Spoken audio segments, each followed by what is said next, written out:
ને સરકારને કોઈ જાતની કોઈ પડી નથી. મોદી સાહેબને રાજીનામું આપો. એમને સરકાર ચલાવતા આવડતી નથી અત્યારે.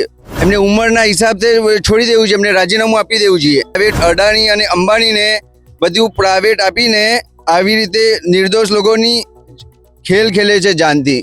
અડાણી અને અંબાણીને આપવાથી આ બધું થયું છે ને. છે 8 પાસ છે 8 પાસ. સર ભણેલા માણસને સરકાર ચલાવવા આપશો તો સરકાર ચાલશે. અભણ માણસને ચલાવો તો કોઈ મતલબ નથી. અમદાવાદમાં જે વિમાનની દુર્ઘટના બની છે તેમાં અનેક લોકોએ પોતાના સ્વજનોને ગુમાવ્યા છે. જો વાત કરવામાં આવે તો અહીંયા એક સિવિલની બહાર ચાની લારી ચલાવતી પોતાની માએ પોતાનો દીકરો ગુમાવ્યો છે. જે દેવી પૂજક હતો એકનો એક 16 વર્ષનો દીકરો હતો. એક ભાઈએ પોતાનો ભાઈ પણ ગુમાવ્યો છે. અનેક લોકો અહીંયા આપણે જોડાયા છે જે પ્રત્યક્ષદર્શી છે તેમની જોડે વાત કરી. અહીંયા માહોલ એવો હતો કે બહુ ભયાનક માહોલ હતો ને સરકારને કોઈ જાતની કોઈ પડી નથી માણસોની. ચાહે કુંભ હોય, ચાહે આ અમદાવાદનો હાદસો હોય. આપણે એના પહેલા એક હાદસો થયો હતો પ્રયાગરાજ, અને સરકારને રાજીનામું આપવું જોઈએ.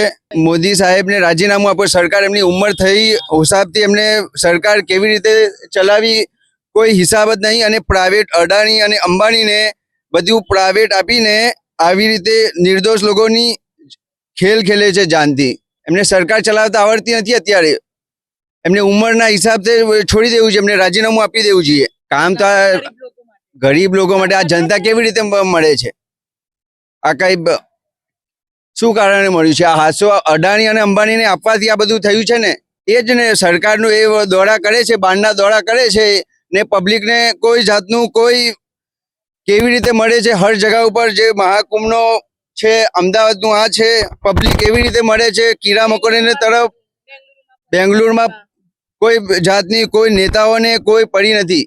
એ 8 પાસ છે, એમને કોઈ છે 8 પાસ છે 8 પાસ. એમનું કોઈ મતલબ જ નથી. કેવી રીતે સર ભણેલા માણસને સરકાર ચલાવવા આપશો તો સરકાર ચાલશે. અભણ માણસને ચલાવો તો કોઈ મતલબ નથી.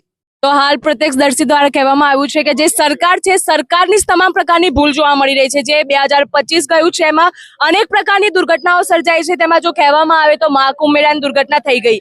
આરસીબી દ્વારા જે પરેડ કરવામાં આવી હતી, પરેડમાં પણ 12 થી 15 લોકોએ પોતાનો જીવ ગુમાવ્યો હતો.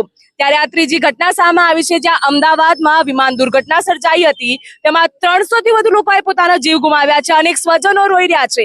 અનેક લોકોએ પોતાનો પુત્ર ગુમાવ્યો છે, કોઈ પોતાનો ભાઈ ગુમાવ્યો છે, પતિ ગુમાવ્યો છે. એક એવા સમાચાર પણ સામે આવ્યા હતા જ્યાં 2 વર્ષની બાળકનું પણ આ દુર્ઘટનામાં મોત સર્જાયું છે. કેમેરામેન કમલેશ રાવલ જોડે કિંજલ શિકારી, TV 17 ગુજરાતી.